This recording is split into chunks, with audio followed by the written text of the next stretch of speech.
Olá pessoal, tudo bem?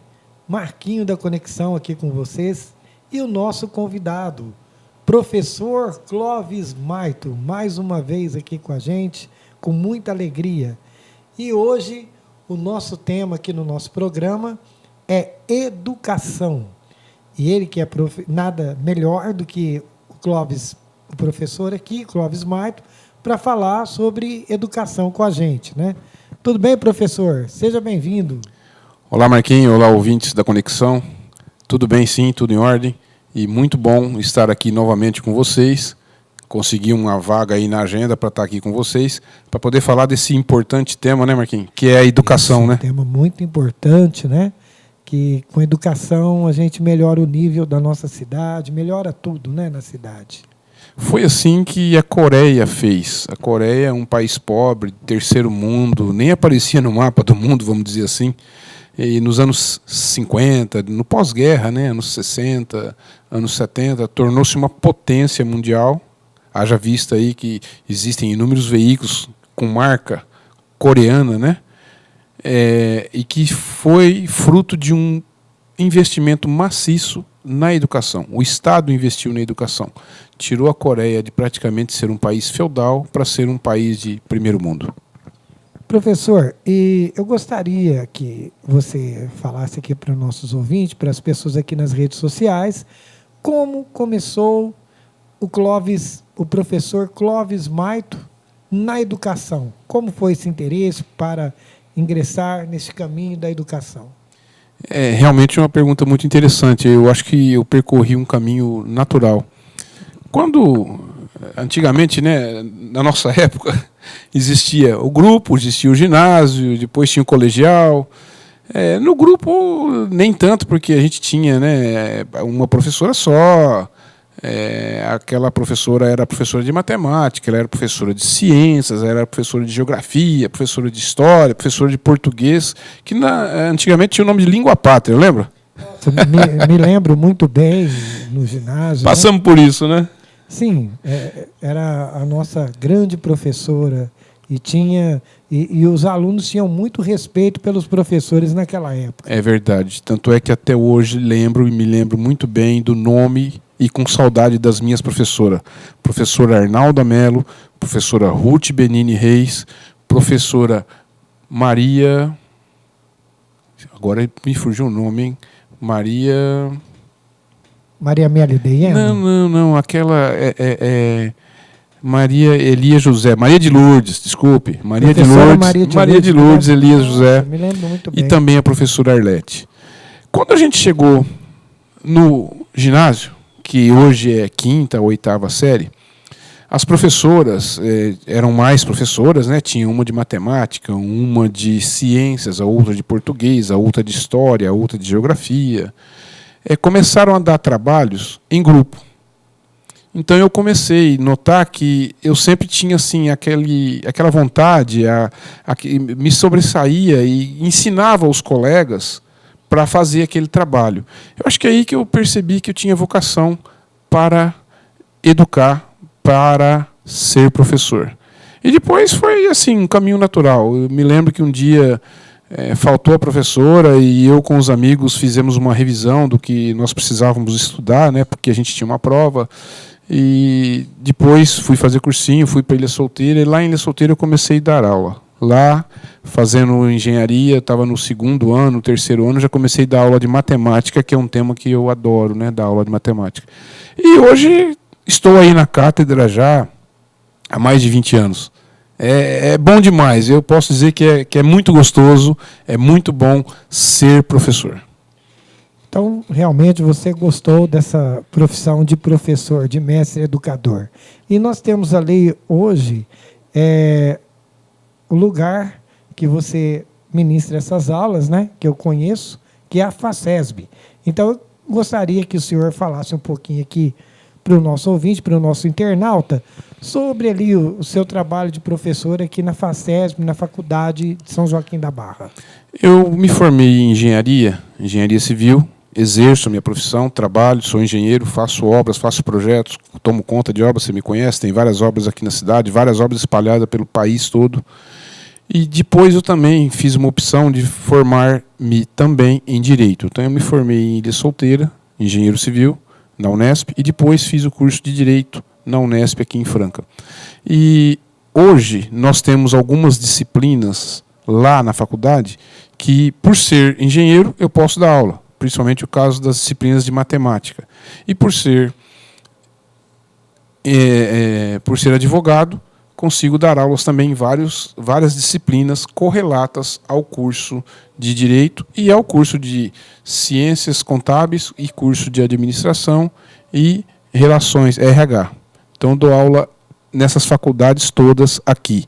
E já estive dando aula em São Paulo no curso de Direito, no curso de Ciências Contábeis, curso de Administração, curso de Marketing, curso de Planejamento e Marketing, porque o meu mestrado é em Administração. Então, essas disciplinas todas, essas áreas todas, a gente consegue trabalhar e trabalhar bem. Professor Clóvis Maito, então, apesar de engenheiro civil, também advogado e também professor, parece que você está indo mais pelo lado do professorado. Eu diria o seguinte, é uma tendência até... Mexeu mais com o senhor. Com certeza, mexeu com mais, certeza. né? Uma tendência até natural. Sempre gostei do tema, sempre gostei de trabalhar educando, sempre gostei de trabalhar formando. Mesmo em obra, não me contentava só em corrigir o trabalho, e sim em ensinar como fazer. Não sou pedreiro, meu pai é pedreiro, era pedreiro, né? Hoje meu pai é aposentado. Mas aprendi a fazer, aprendi a ver como é que faz, aprendi a ver como está certo. Então, sempre que deparava com uma situação, eu não simplesmente chegava e dizia desmancha. Não. Corrigia e ensinava. Não, vamos fazer o seguinte, vamos colocar uma linha aqui, vamos colocar o nível, vamos colocar o prumo, vai sair melhor, você vai ver. Então, acho que assim, você trabalhando com a educação é muito gostoso, é muito bom, gratificante, é um desafio muito bom e me vejo assim plenamente realizado sendo professor. Tá, e agora falando um pouco do futuro da educação, o que você acha como está o caminho da educação aqui no nosso município de São Joaquim da Barra? Eu acho que não só no município, mas como um todo, Marcos, a gente perdeu aquela essência, aquele respeito que nós tínhamos pelos nossos professores. Hoje, eu sei de casos aqui em São Joaquim da Barra, eu sei de casos em outras cidades pequenas, aluno agredindo o professor, aluno riscando o carro do professor, aluno ameaçando o professor. Gente, onde nós vamos parar? Professor é um cara que facilita o entendimento, facilita a educação, complementa a educação, porque a educação é algo maior do que só você estudar, né? A educação é como um todo, é a vida da pessoa como um todo, inserida na sociedade. Agora, o professor que faz parte desse processo educacional, muitas vezes está sendo aí, né, escorraçado, está sendo ameaçado, está sendo agredido. Onde nós estamos? Eu não vejo políticas públicas de valorizar o professor, de valorizar esse sacerdócio, valorizar essa profissão. Infelizmente, não só aqui, mas no Brasil como um todo, eu acho que é preciso fazer uma grande reflexão sobre o que nós realmente queremos para a educação, sobre o que realmente nós queremos para o professor, sobre o que nós realmente queremos de nossas escolas e qual é o caminho que nós, como um todo, sociedade organizada, queremos. Eu tenho até visto notícias de criação de leis para a proteção dos professores, né, no geral. Mas, pelo que eu tenho lido também, são notícias muito tímidas e essas leis estão muito longe da aprovação. Tem uma discussão sobre isso, sim. Mas eu acho que o verdadeiro problema não seria só a lei. Claro que a lei sendo votada e a lei sendo colocada em prática no dia a dia traria já algum benefício para os professores. Mas eu vou um pouco mais longe. É aquilo que os nossos pais ensinam enquanto professor autoridade. Professor é aquele que complementa, como eu disse, é aquele que vai trabalhar para que a pessoa seja uma pessoa melhor, seja uma pessoa com discernimento, seja uma pessoa que consiga ler um texto e entender, seja uma pessoa que consiga ler e refletir sobre aquilo que está acontecendo. Então, a lei por si só não vai resolver. Adianta. Porém, nós precisamos de algo maior do que isso, né? E voltando um pouco ao tema que eu estava falando, aqui em São Joaquim da Barra, por exemplo, faculdade FACESB, você acha que a nossa faculdade FACESB, você como professor lá dessa faculdade que é de turismo, direito... Ciências contábeis isso. E RH. Você acha que... E agora nós estamos com o curso de Direito também. Concurso de Direito, Isso. muito bem, né? Recém-aprovado pela FACESB. Foi aprovado, acho que em julho, já faz um ano que ele está aprovado, mas nós tivemos a formação da primeira turma agora, no início do ano. Ou seja, a primeira turma nossa começou agora em fevereiro e no segundo semestre tem a segunda turma programada. Muito importante, né?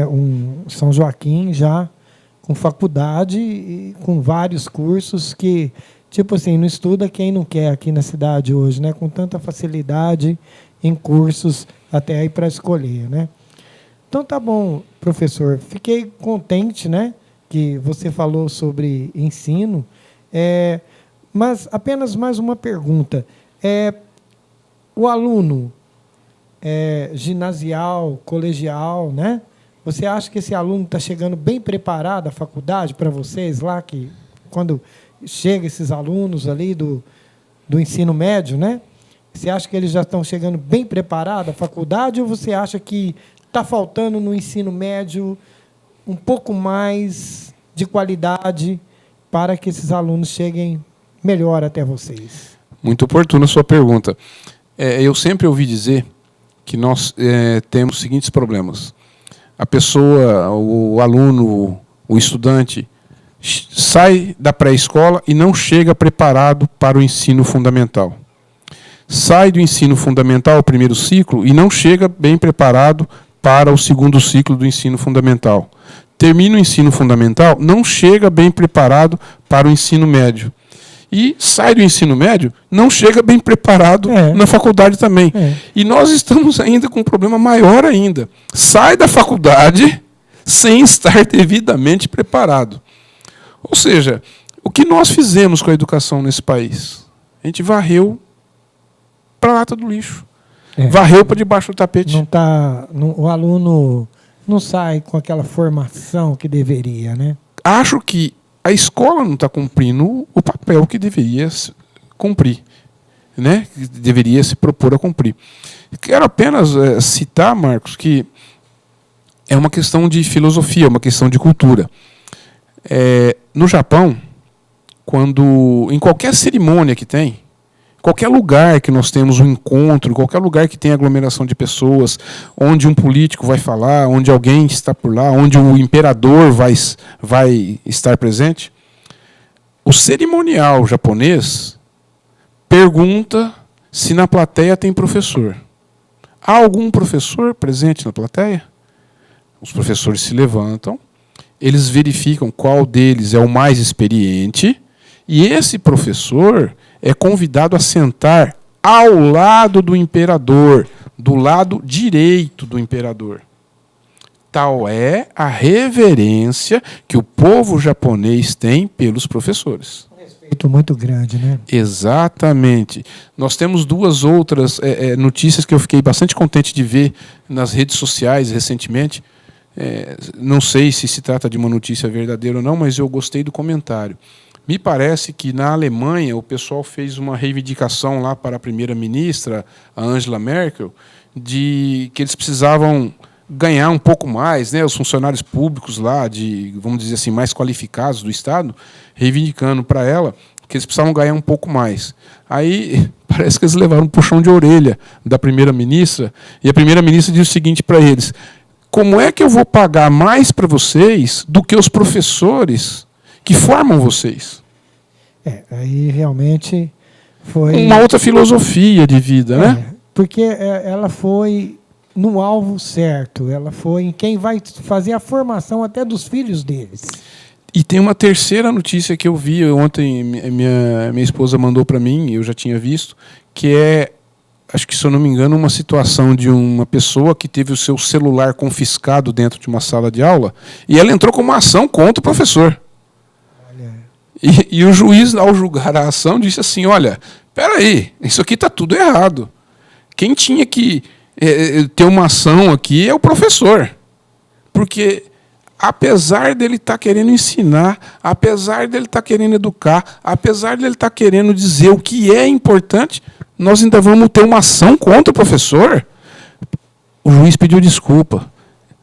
Sua Excelência, professor, desculpe por ter esse processo contra o senhor. Desculpe. Os papéis estão invertidos. É verdade. Essas coisas acontecem principalmente aqui no nosso país, no Brasil, né? Eu acho que se fosse em outro país, a pessoa acho que teria até vergonha de entrar com uma ação dessa, né? Não se faz uma coisa dessa. E também ainda consegue achar um advogado, um profissional que ajuda, ainda incentiva esse tipo de coisa. Eu não vou nem falar do mérito do colega advogado, né? Chega lá uma ação, é obrigação dele entrar, né? Mas totalmente descabida. Eu acho que aí o juiz foi muito bem, né? Então eu vejo o seguinte, Marcos, precisamos melhorar muita coisa. Eu acho que ideias para valorizar o professor. Claro que o professor, nesse tempo todo aí de 1955, 60 para cá, perdeu muito em termos financeiros. Porém, o que eu acho mais complicado é o respeito que foi perdido pelo professor.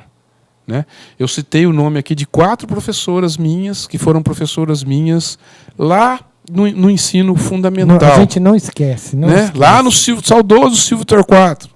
Não esquece. E o carinho que eu tenho fico até emocionado, a professora Arnalda é muito grande, porque ela me ensinou a ler e me ensinou a escrever. Com isso que ela fez, meu mundo ficou muito melhor, muito mais fácil. Só pelo fato de eu saber ler e pelo fato de eu saber escrever. E de quebra ainda me ensinou algumas operações matemáticas, se eu não me engano, adição, subtração, tabuada do 1, do 2, do 3 e do 4, que se aprendia no primeiro ano naquela época. Então a gratidão que eu tenho por ela, depois pela saudosa professora Ruth Benini, 2º ano, que acabou de ensinar a tabuada, que acabou de alfabetizar, a professora Maria de Lourdes, saudosa, que Deus a tenha também. Então, foi assim uma formação sólida, uma formação de respeito. Quando eu cheguei na 5ª série, eu estava preparado para enfrentar a 5ª série. Eu não tinha deficiência, não. Bem como não tinham deficiência os meus colegas que participaram desse ciclo de ensino fundamental que tinha na época, né? E até hoje, a gratidão que eu tenho por essas mulheres, por essas professoras, é algo muito grande. Tanto permita-me um comentário. Quando eu estou lecionando matemática, eu falo para meus alunos assim que a minha aula não tem número. Aula 1, aula 2, aula 3, aula 4. As minhas aulas têm nome dos meus professores de matemática.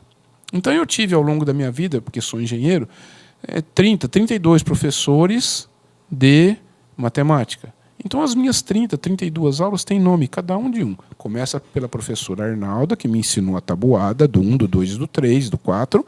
Depois a professora Ruth, depois a professora Maria de Lourdes, professora Arlete. Aí vem as outras professoras e professores que me ensinaram a matemática. Então, eu acho que é assim, um mínimo de reverência que eu faço aos meus queridos mestres, né?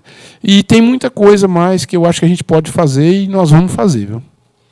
Então aqui nós estamos aqui agora ao vivo com o professor Clóvis Maito nessa entrevista, né? Acho que aqui na nossa São Joaquim da Barra, as famílias ficaram aí muito honradas com a sua lembrança desses nomes de professores que foram ditos aqui, né?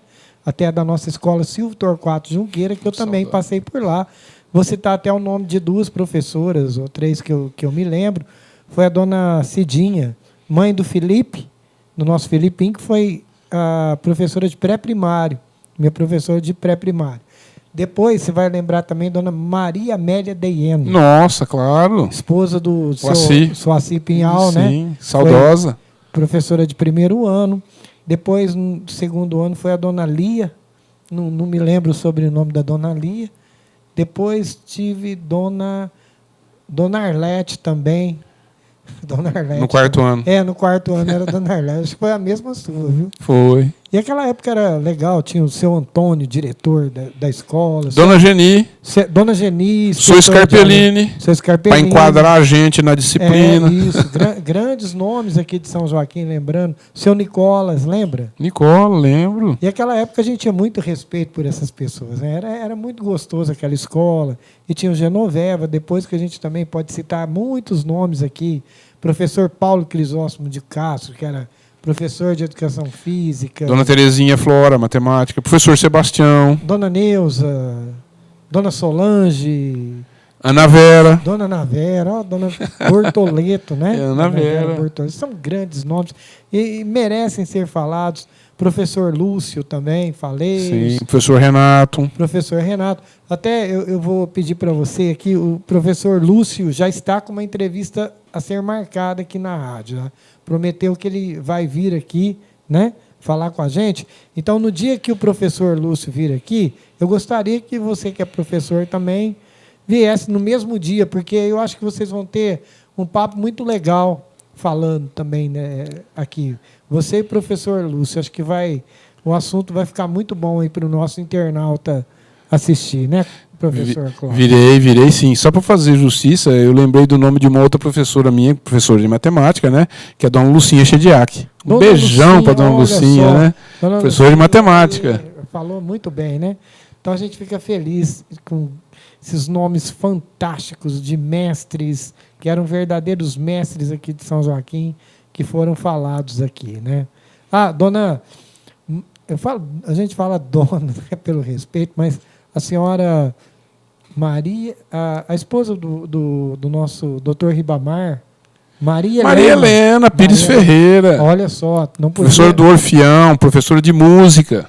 Então, uma coisa importante sobre educação, aquela época... eu vou te falar mais um nome. Tinha Educação Moral e Cívica, professor João Carlos Delmônico também tinha essa disciplina. Grande nome. Né? Grandes pessoas, nossa. Grandes pessoas. Ícones da educação joaquinense. Isso. E também havia naquela época lá também educação musical nas escolas. Então, o aluno, naquela época, tinha uma noção do que era música, né? Que eu já também ministrei aula de música também. Então, por isso que a qualidade musical vem caindo no nosso país, né? Porque tiraram essa disciplina das escolas. Não tem mais educação musical nas escolas. Então, a criança não sabe o que é música e, quando fica adulta, qualquer música que toca, que a mídia produz, ela engole aquele drops, né? Vamos dizer assim. Então, eu acho que, por exemplo, hoje, nota-se o seguinte, que às vezes a pessoa é formada ali numa faculdade, ela sai com um curso, né, profissionalizante ali, talvez até um curso ali qualquer, mas ela não tem educação no trânsito, ela não tem educação como pessoa. Nem com o seu vizinho. Com o seu vizinho. Estaciona em frente ao local que não pode estacionar. Estaciona em vaga de deficiente. Ela faz estaciona em vaga de pessoas que são portadores de necessidades especiais, idosos. Né? É uma deseducação total. Ela não respeita uma fila. Na nossa época, a gente cantava o hino nacional na escola, ali em fila, né? Já aprendia que era esperar a vez. Hoje eles não esperam mais. Então, muita gente hoje sai da faculdade, mas sabe ali aquela matéria que formou, mas não... É aquilo que eu disse, né? A gente está, cada vez a pessoa está chegando com deficiência, essa deficiência está aumentando ao longo do tempo, né? Infelizmente. Mas acredito, viu, Marcos, que tem solução. É possível fazer diferente, é possível fazer melhor do que está fazendo.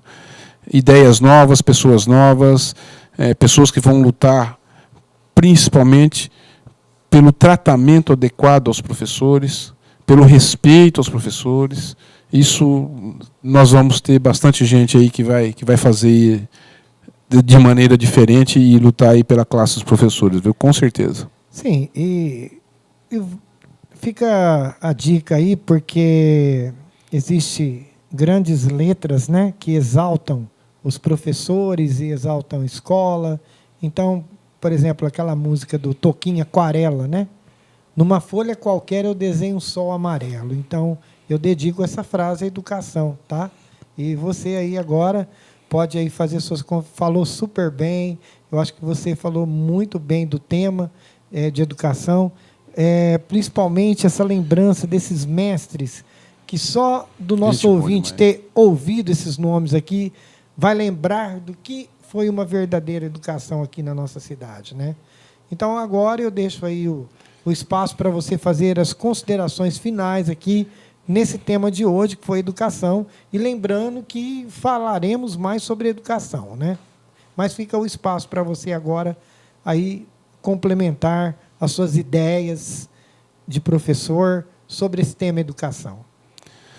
Obrigado, Marquinhos. Obrigado por estar aqui mais uma vez aqui na Conexão, esse espaço democrático que você coloca à disposição para o debate de ideias, para a construção de novas maneiras de se tratar sobre esse tema. É um prazer estar aqui de volta com vocês. Eu costumo dizer, quando eu começo a trabalhar com uma turma nova, eu costumo relembrar o que é que significam duas palavras. Primeira palavra, professor. O que significa professor? Segunda palavra, o que significa aluno? Essa palavra aluno. Professor vem de professar. Professar o quê? Uma fé inabalável. Então, acho que professor realmente é aquele que professa uma fé inabalável. No quê?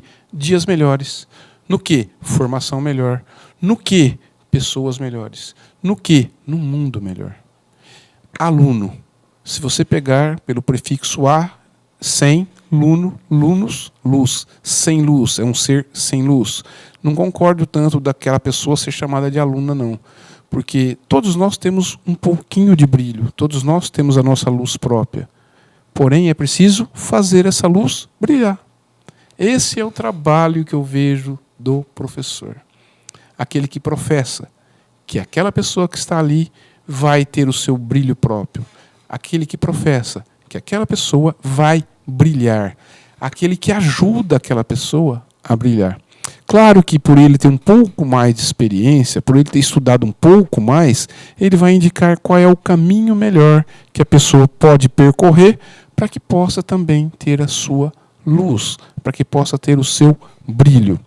Eu fico muito feliz, Marco, quando no final do semestre eu tenho alguns alunos, algumas alunas, ou melhor, alguns educandos, algumas educandas, que dizem assim: sabe, professor, eu também vou ser professor. Isso me enche de esperança, isso me gratifica, isso me deixa muito contente. Quando aquela pessoa que está ali recebendo aquela educação, recebendo aquele treinamento, também quer ser um professor. Acho isso fantástico, isso maravilhoso, isso é muito bom. Eu acho que é assim que a gente vai fazer dias melhores, pensamento melhor, políticos melhores, um país melhor. Com a educação realmente sendo tratada como ela deve ser tratada. E com os professores sendo dado o devido respeito que eles merecem. Assim, nós vamos chegar lá. É isso aí, então. Muito obrigado, viu, Clóvis, pela sua presença aqui com a gente, tá? E volte sempre aqui. E até o próximo tema com o professor Clóvis Maito. Eu que agradeço. Obrigado, até mais. Tchau.